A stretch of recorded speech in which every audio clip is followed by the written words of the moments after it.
Yo, what up? It's your boy Southside EA60, and as you could tell by what's in front of you, we got the first official teaser trailer for Supergirl. I got the book right there. I got the shirt right here. I know it's from Superman, but forget that. Act like it's for Supergirl. But yeah, I recorded a reaction to the Boys season 5 trailer, and it didn't work as a copyright. So hopefully this works. So hopefully you're seeing this. And if you are, thank you, YouTube. I almost fucking made out with my mic right there. But anyways, enough talking. Let's get it. All right. First, let me make sure my volume's all the way up. All right, you ready? 3, 2, 1.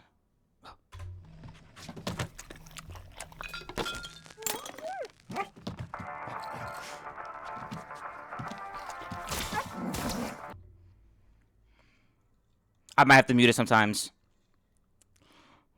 You managed to get most of it on the paper this time. Good job, buddy. Dude, I still can't believe we're getting this.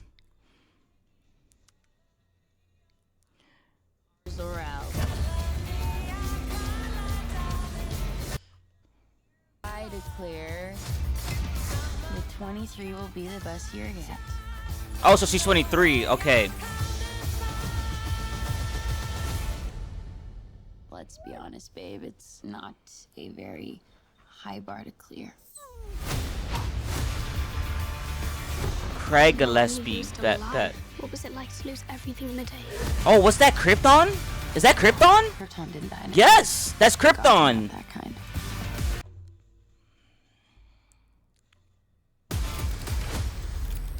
Oh, Hey, this does not look like this is gonna end well.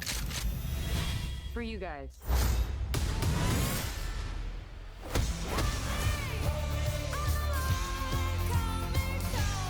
Dude, this shit is gonna be amazing, bro. This new DCU is cooking.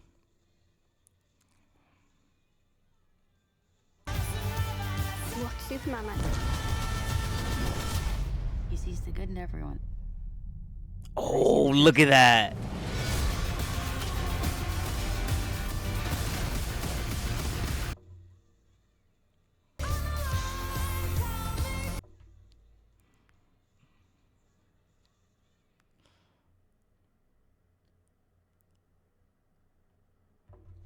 That's the book right there. That's the book right there. Oh. Fuck it, we're gonna wash this out of the way. But anyways, yo, that shit looks incredible. I don't know nothing about the director, Craig Gillespie.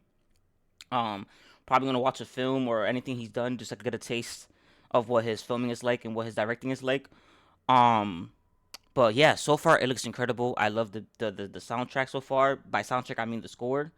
And I love the soundtrack too. The reason why I say score is because I think we heard a little bit of like the actual score, right? Cause I know most of it was like just regular music. But anyways, looks incredible.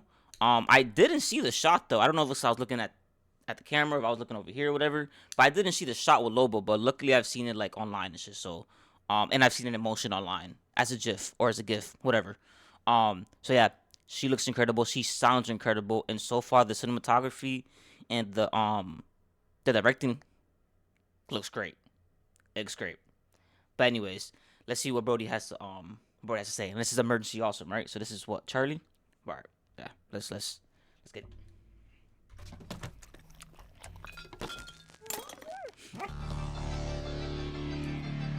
Also, sorry for the quality. For those who know, my shit's been acting up, so sorry for that.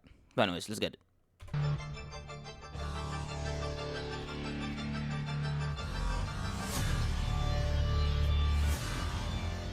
To get most of it on the paper this time. Good job, buddy. Let's be honest, babe. It's not a very... One thing I will say too, I appreciate like how much of a drunk she looks. You know how like alcoholic people, they have like that, their face always looks like greasy or like oily, and it's like always like mad red like around it. You know what I'm trying to say? She really looks like she's an alcoholic. You could tell that she is going through it. She's not drinking just for the fun. You could tell she's drinking to push it down. But anyways, let's get it. High bar to clear. Craig I didn't know Gillespie. any of you were still alive. What was it like to lose everything in the day? Okay, this does not look like this is gonna end well for you guys. Oh, there go. I did look away. He sees the good in everyone. And I see the truth. I Welcome like back, that. everyone. It's Charlie. James Gunn and DC dropped a What? brand new Supergirl trailer. There's a whole bunch of Easter eggs and references here to the Woman of Tomorrow comic book that it's based on, so we'll break it all down. If you're brand new to the channel, be sure to subscribe to get all the videos. I know there's going to be all kinds of questions about Jason Momoa's Lobo and what his future is in the DCU, what's happening with Brainiac during the events of this movie, how does it set up Superman 2, Man of Tomorrow, so we'll try to address all that during the video. Jason Momoa using Lobo's powers of regeneration to regenerate himself from the DCEU as Aquaman into the DCU as Lobo. Yet another confluence of all my interests all aligning together because Jason Momoa played Khal Drogo on the original Game of Thrones series, and Millie Alcock was actually cast as Supergirl after James Gunn got the idea when he saw her during House of the Dragon Season 1 as the young version of Rhaenyra. That little miniature human being from House of the Dragon. Their characters in the Game of Thrones universe live during completely different parts of the timeline, though, so they never actually met inside the Game of Thrones universe on screen. But it does kind of feel like a spiritual Game of Thrones reunion. Starting at the beginning of the trailer, you actually see her wake up on her spaceship. Crypto actually starts the record, and it's the Blondie Call Me song that plays across the entire trailer. As you see him stumble across all the bottles, like it's just a complete mess, basically a disaster site, and he walks over the newspaper with Superman after an adventure of him saving this nuclear reactor from exploding recently. Zoom and enhance, it seems like this is meant to be after the events of the Superman movie.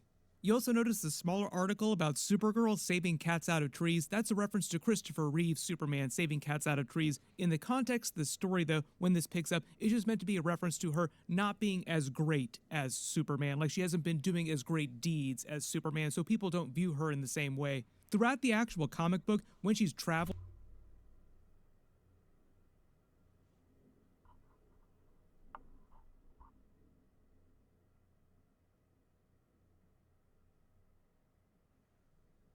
through space looking for Krem, she actually runs into a lot of bad situations because people absolutely hate Superman because he's been putting the beat down on people all over the universe.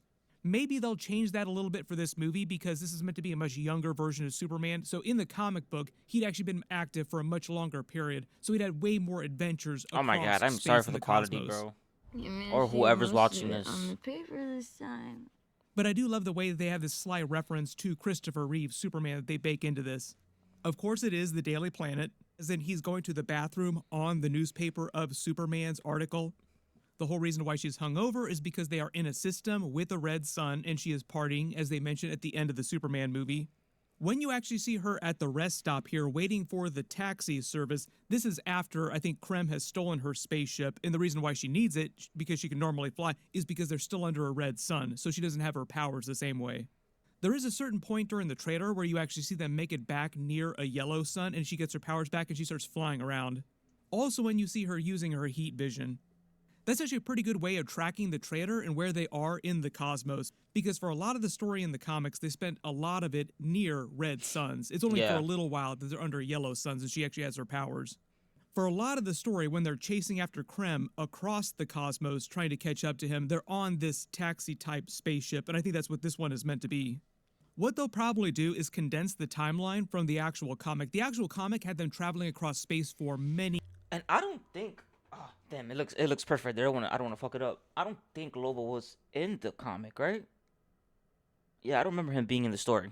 months, like a very long travel.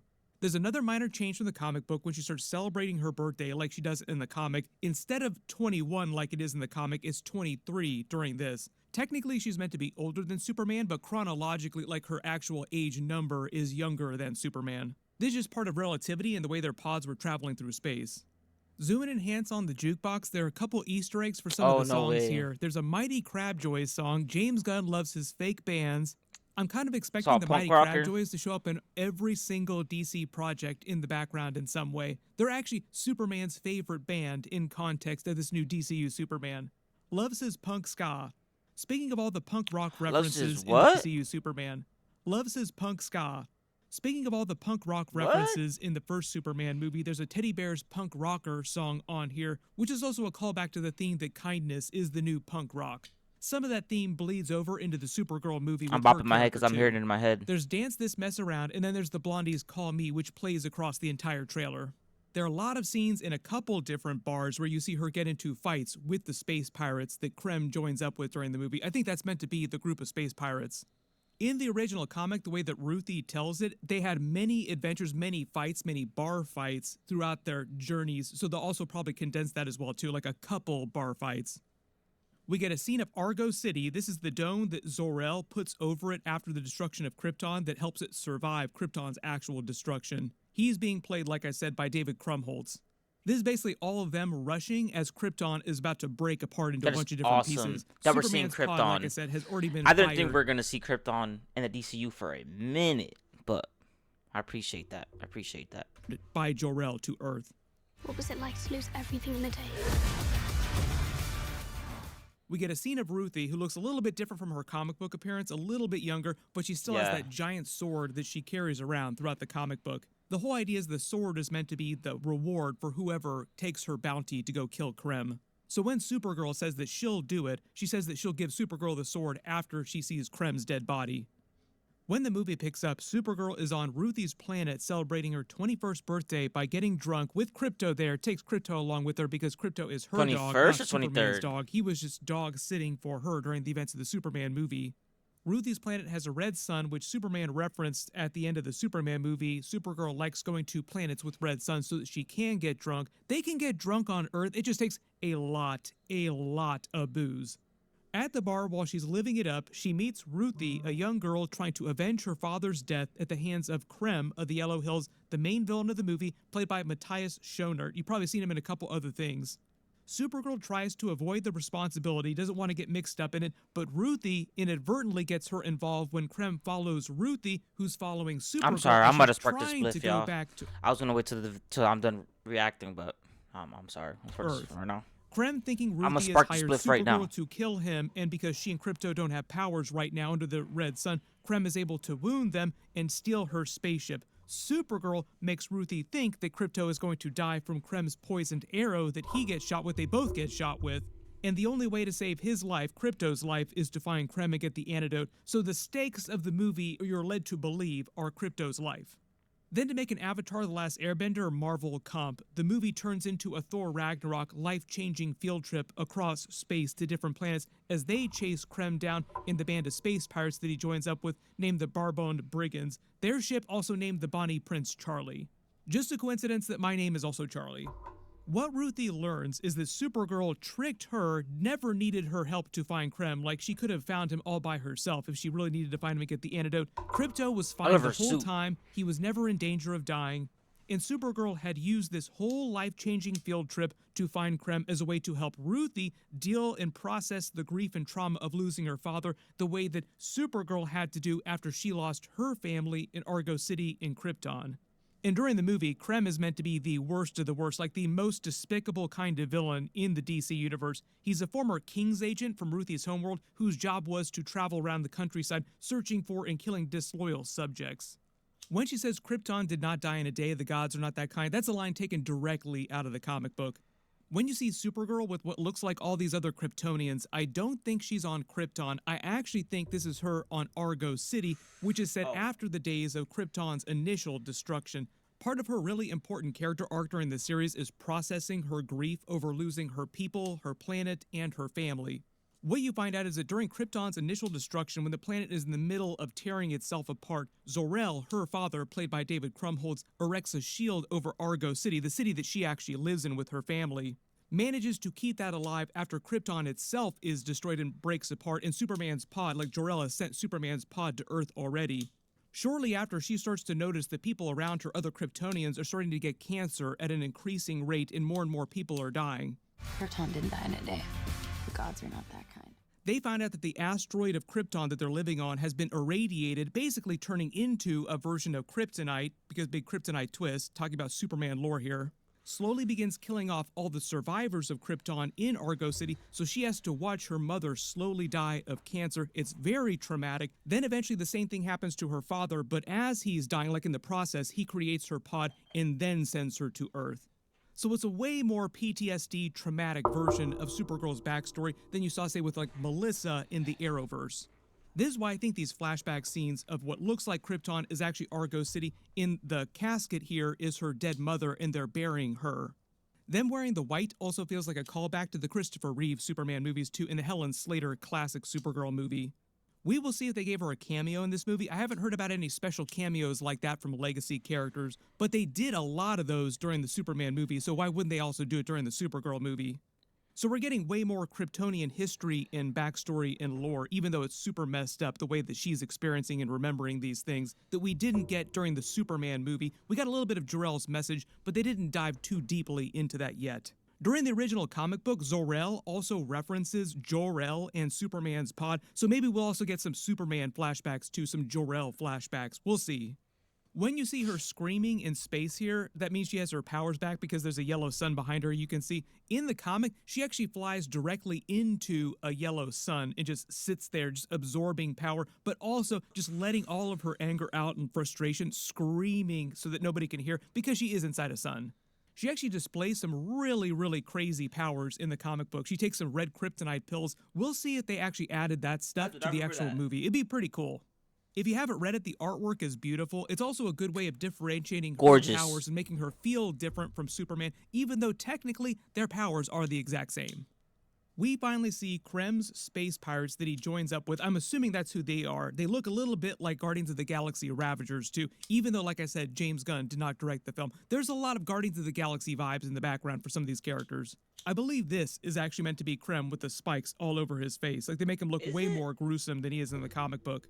Ruthie starts asking her questions about Superman, your cousin. Does he have powers like you? What's he like? And Supergirl basically explains Superman, his whole no-kill ethos to her. We finally see her get her powers back because she has her heat vision. This ship that's crashing, I believe, is meant to be the Space Pirates ship. This is probably from the end of the movie when she takes them all on. It winds up being this big battle royale where she takes on... Yeah, and I think we've seen behind-the-scenes photos of this. I think so, yeah. All the space pirates, all their weapons at full power, all by herself, but she's meant to be fully juiced up, so she's able to actually go toe-to-toe with them.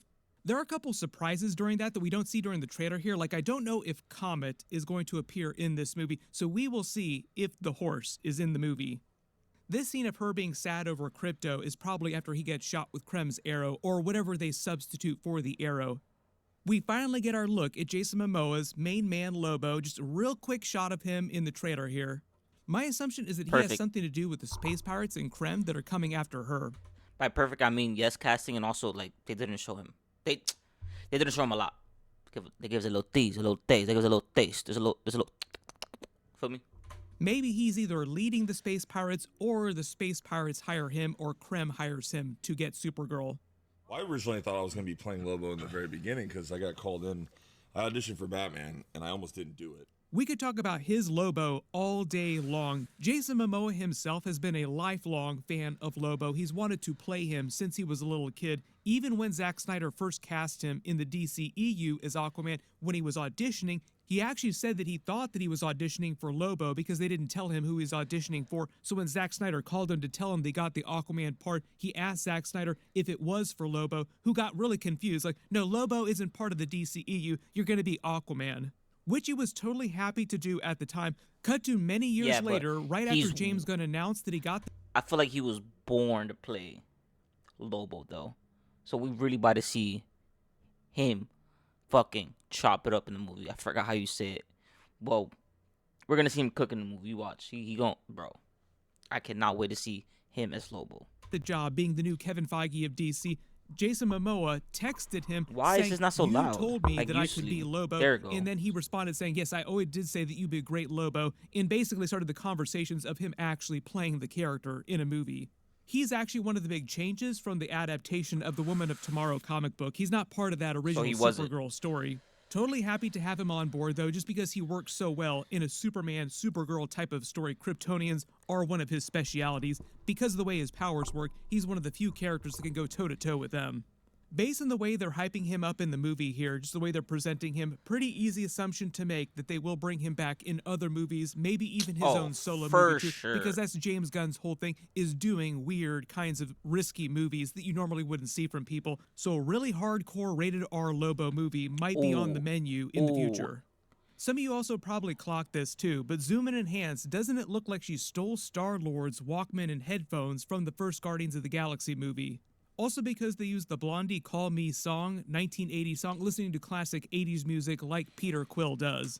And speaking of music, the composer for the movie is Ramin Djawadi, who did the music for Game of Thrones, he did Oh, Westworld, he's done a bunch of other stuff as well too, so glad to see him doing this. When you listen to the Supergirl theme, it sounds very sci-fi because this is meant to be a sci-fi space-based movie compared to the Superman movie. all right. So I wasn't which is wrong. I set did on hear the Earth. theme a little bit.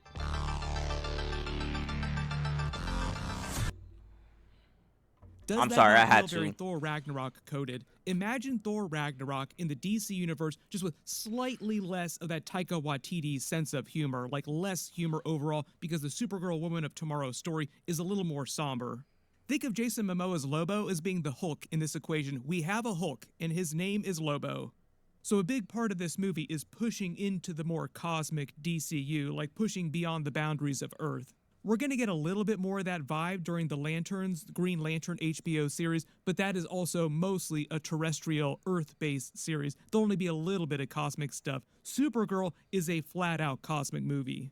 Then the scene of her with the weapon going after all these people is from that final battle on the spaceship after it crashes, like this final big battle in the movie.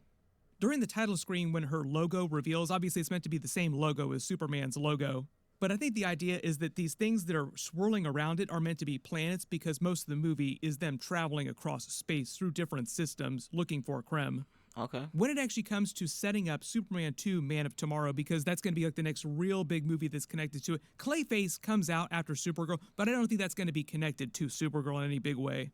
What they'll probably do is there'll be some kind of Anything post-credit scene like the or some Batman. moment at the end of the movie Oh, that the references DCU, Brainiac not the coming Batman for with Earth, Robert Pattinson. or what's happening with the Salvation Planet and Superman teaming up with Lex Luthor. Just some nod to that because of the big problem of Brainiac showing up. The whole idea is that Brainiac was revealed as the main villain for the movie, so at some point at the beginning, Brainiac will be too big of a problem for Superman to solve on his own, or even with the help of the Justice Gang, so they need to get Lex Luthor's help, and he is technically the Man of Tomorrow.